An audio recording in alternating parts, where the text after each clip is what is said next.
හයි මම ඕඩර් කරා නුගේගොඩ කෙසෙල් කොලයකින් මේ බීට්ස් එකේ තිබ්බා පෝක් කොත්තු. ඒකේ තිබ්බා මේ ෆ්‍රී අයිටම් එකක් මොනවාද ජූස් එකක් එවනවා කියලා. ඒක දාලා නේ. මං එහෙම කාලම නෑ චිකන් කොත්තු බීෆ් කොත්තු තමයි ගොඩක් ආවේනේ. ඒගොල්ලෝ කෙසෙල් කොලයක් දාලා ඉවල තියෙන්නේ මේ. කෙසෙල් කොලේ ලිටරලිව තියෙනවා. සුවඳ නම් හොඳයි. මේක 860යි.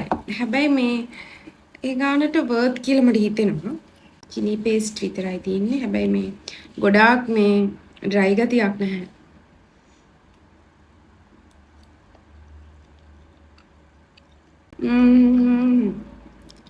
හොඳයි.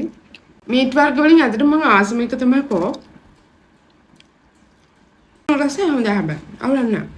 පෝෂන් එකත් එක්ක ඉතින් මට සේරට පාඩු දාන්නේ මම.